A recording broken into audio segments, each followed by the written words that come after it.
কুরবানির পশু হারালে তার বিধান। মাসআলা 53। কুরবানির পশু হারিয়ে গেলে চুরি হলে বিধান কি? কুরবানির পশু যদি হারিয়ে যায় অথবা চুরি হয়ে যায়, মালিক ধনী হলে আরেকটি কিনে কুরবানি করবে। কুরবানির দিনগুলোর মধ্যে যদি হারানোটা পাওয়া যায়, মালিক ধনী হলে কুরবানির দিনগুলোর মধ্যে হারিয়ে গেছে, মালিক আরেকটা কিনছে। এখন হারানোটাও কুরবানির দিনগুলোর মধ্যে পাওয়া গেল। এমত অবস্থায় মালিক ধনী হলে উত্তমটা বা যে কোনো একটা কুরবানি করলেই হবে। অপরদিকে মালিক যদি গরিব হয়, সে কুরবানির নিয়তে পশু কিনেছে, জন্তু কিনেছে, হারিয়ে গেছে, তার আর কিনতে হবে না, কুরবানি দিতে হবে না, কিন্তু সে হাউস করে কিনে ফেললো। অতঃপর কুরবানির দিন থাকতেই সে হারানোটা আবার খুঁজে পেল। এখন তাহলে তার নতুন করে কেনাটা এবং হারানোটা যেটা পেল ওইটা সহ দুটোটাই তাকে কুরবানি করতে হবে। আর গরিব লোকটি কুরবানির দিনগুলোর পরে যদি হারানোর পশুটা খুঁজে পায়, তাহলে পূর্ণ পশুটা গরিব মিসকিন অসহায়দের মধ্যে সদকা করে দিবে। 54 নম্বর মাসআলা, কুরবানির পশু মারা গেলে তার বিধান কি? ধনী ব্যক্তির কুরবানির পশু যদি মারা যায়, তাহলে সে আরেকটি কিনে কুরবানি করবে। পক্ষান্তরে গরিব লোকের কুরবানির পশু মারা গেলে তাহলে তার আর কিনতে হবে না, কুরবানি দিতে হবে না। 55 নম্বর মাসআলা, চার ব্যক্তি 4টি ছাগল ভেড়া কিনে একই স্থানে রেখে দিল। রাখার পর একটি মারা গেল, এখন বিধান কি? যদি কারটা মারা গেল মালিক শনাক্ত করা না যায়, ওই ক্ষেত্রে 4 জনের আপোষ করতে হবে। আপোষের মাধ্যমে ওই 3টি ভেড়া, ছাগল বা দুম্বা বিক্রি করে 3টার মূল্য দিয়ে আরেকটা মোট 4টা কিনে সমঝোতার সাথে সম্পূর্ণ দাবি এড়িয়ে সবাই ইখলাসের সাথে কুরবানি করলে সবার কুরবানি শুদ্ধ হয়ে যাবে। 56 নম্বর মাসআলা, কুরবানি করার জন্য একাধিক পশু কেনার পর কুরবানি দাতা মারা গেলে তার বিধান কি? এক বা একাধিক ব্যক্তি মারা গেলে ওয়ারিশদের, যে সমস্ত ব্যক্তি মারা গিয়েছে তাদের ওয়ারিশের কাছ থেকে অনুমতি নিয়ে বাকিরা কুরবানি করবে। ওয়ারিশ যদি অনুমতি না দেয় তাহলে কুরবানি শুদ্ধ হবে না। 57 নম্বর মাসআলা, কুরবানির পশু বদলি করা বৈধ কি না? কুরবানির দিনের পূর্বে, দিনগুলোর পূর্বে ধনী গরিব উভয়ই বদলি করতে পারবে, কিন্তু কুরবানির দিনের মধ্যে কেবল ধনী ব্যক্তি বদল করতে পারবে, গরিব ব্যক্তি পারবে না। সে যেটা কিনেছে ওইটাই কুরবানি করবে।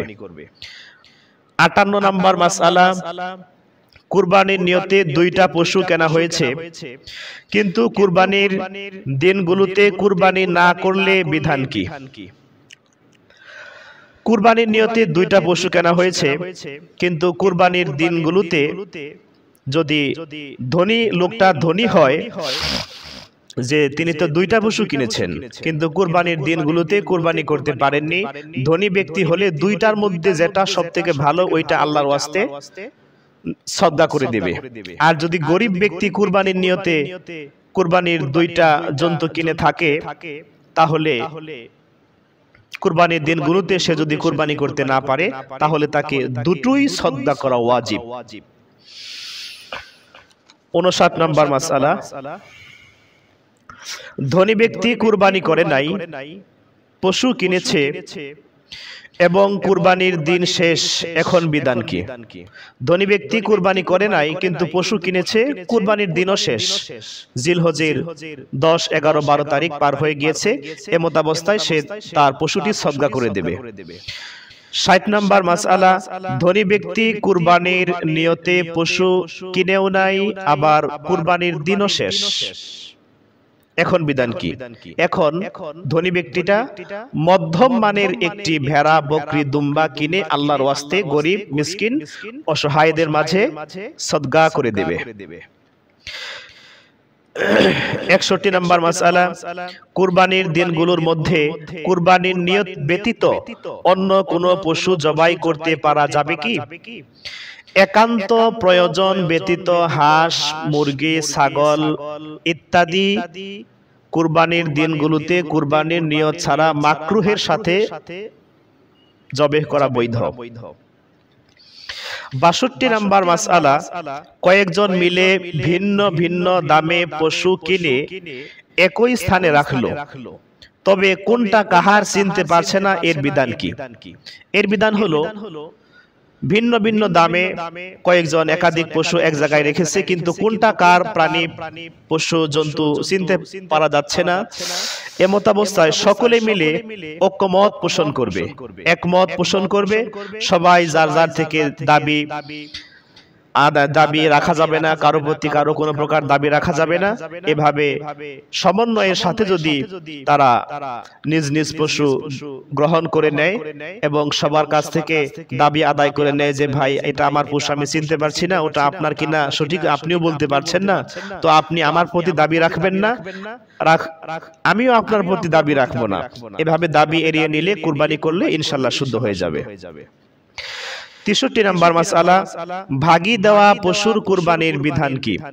কারো নিকট ছাগল, গরু, ষাঁড় ইত্যাদি ভাগী দেওয়া হয়েছে বা ষাঁড় পালতে দেওয়া হয়েছে, মূল মালিকের অনুমতি ব্যতীত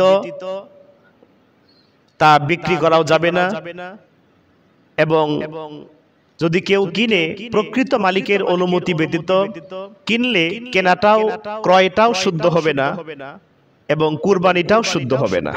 অবশ্যই মূল মালিকের কাছ থেকে অনুমতি নিয়ে কিনতে হবে, অনুমতি নিয়ে কেনার পর বিক্রি করতে হবে, জবে করতে হবে।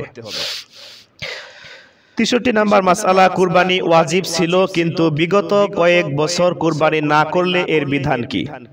বিগত কয়েক বছরের কুরবানি বর্তমান বছরের কুরবানির সাথে দিলে সেটা আদায় হবে না।